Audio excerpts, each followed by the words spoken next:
Alright guys, we are at the old lake park and we're out with the sniper coil to see if we can eke out some stuff. We've been over in some hot spots and we had a decent signal popping up into the it was kind of weird. It was like right up into the, it was pinpointing at 40 actually, and we got some ringage.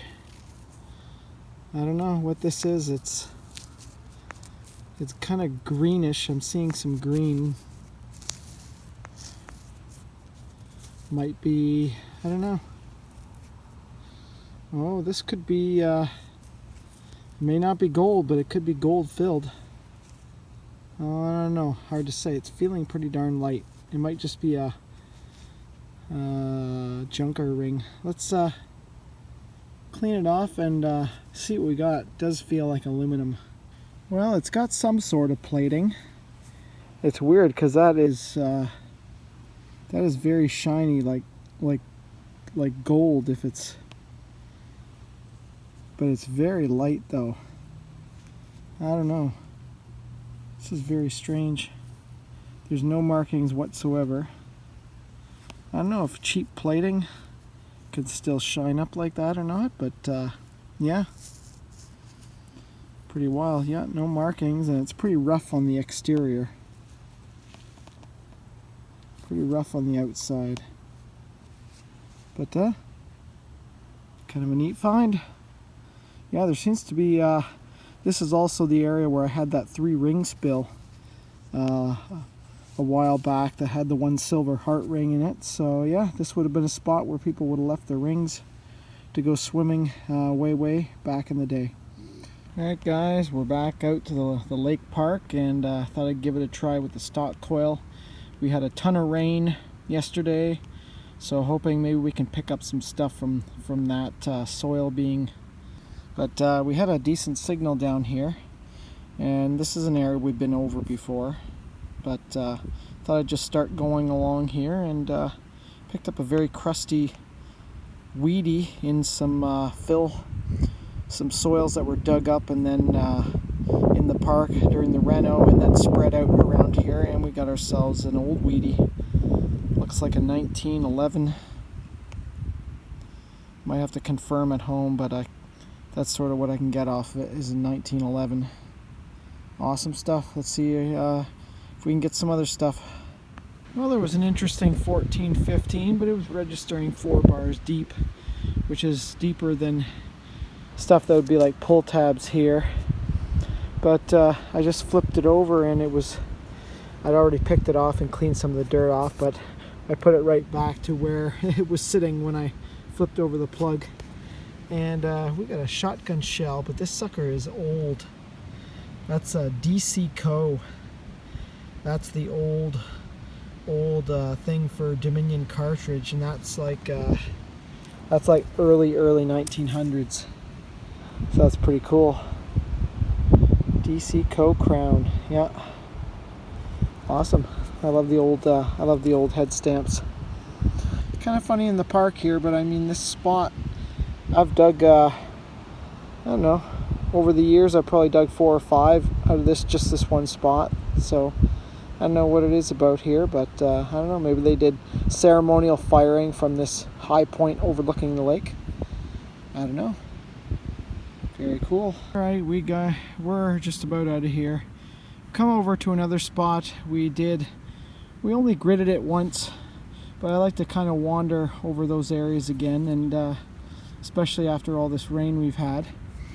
And it looks like they've dumped a bunch of the crap soil they've dug up from around the park as well here, because check that out.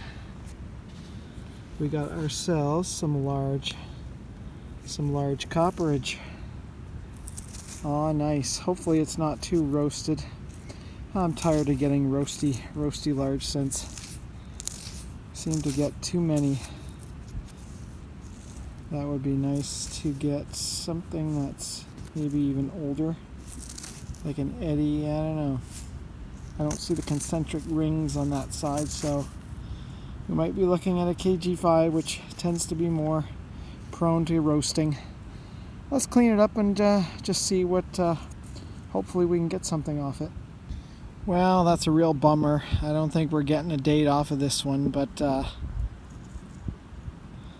I do know that it's at least a kg5 because we don't have that concentric ring on this side.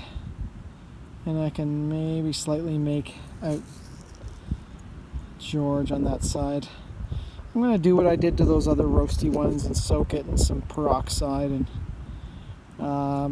what I did with the other ones, I soaked it in peroxide and some of the crust kind of lifted a bit. And then I just whacked it on the concrete floor, and pieces just chipped off and revealing stuff underneath. Oh, I can see sort of the A in Canada. Yeah, but it's going to need a bit more cleaning up to get a date. Let's see if we can find some silver in here. This is the spot where we got that Eddie Fishy or Eddie Dime, I can't remember, but I'm pretty sure it was in with these fill soils too. Well, here's a cute little, I think it might have been a hair clip or pin or something. Almost looks like it had gold gilt on it at one time, but we're down at the edge of the old motor camp area, circa 1924, and we had to go down quite a ways. There's some fill soil in here, not the recent fill stuff, but long ago fill stuff. And yeah, this definitely looks old. Might even be older than that, who knows. Pretty cool though. Yeah, you can see where there was would have been a steel pin thing, but it's long rusted away. Very cool. Alright guys, we're back at the old farm site by the highway. We haven't been here in a couple of years, but we thought we'd do some swinging around. We had iron bias on by default last time we were here, and we've been not using it ever since. So we thought I'd come back and just see what come out. I cleared the hotspot area. Didn't seem to get much out of there, but came over here and we had a nice mid-20 signal, like a penny, but it's not a penny. Got ourselves a Canadian war nickel, 1943. That would be Tomback nickel. Very sweet. Yeah, don't find those too often, so they're pretty nice to come by. And we got KG6 on that side. Yeah, we don't have much longer to swing around here, but keep going at it for a little while. Well, looks like we got some luck after that. Had a blippity blop kind of sound down there, so I thought I'd dig it just to see. And we got ourselves a cool little horseshoe. It's to be not in not too bad a shape. Got a bit of rust on it, but not overly too bad. We'll stick that over at the backpack and we'll take that with us. Alright, we're at another spot now. Just waiting to pick up the wife to listen, to hear from her. And we're at a spot I've been wanting to go to for a while. We've got an old stone house that's nearby that's been repurposed. But we have parkland adjacent to it. And we have this old tree right here. But under here we had a nice signal. And we have this cool fire truck, but it's a little bit on the older side. Might even have been from the kids who lived at this house years ago. It says made in England by Lesney, and it's 1969, so it's a bit of an older one. Kids from this house might have been a play area back in the day, because in the 60s it was probably still a farm, because the city definitely hadn't developed out this way. Alright, let's see what else we can find. Well, We're still around the tree, and I think this lends some credence to it have been some kids' play area back in the day. Yeah, we got ourselves some pieces of toy gun. I actually broke that digging it out because I didn't know what it was, but it was already busted up in the meantime. So yeah, cool. We could have some more interesting finds around this tree. Seems like the ground's been mucked up quite a bit though when they made the park, so we'll hope for the best.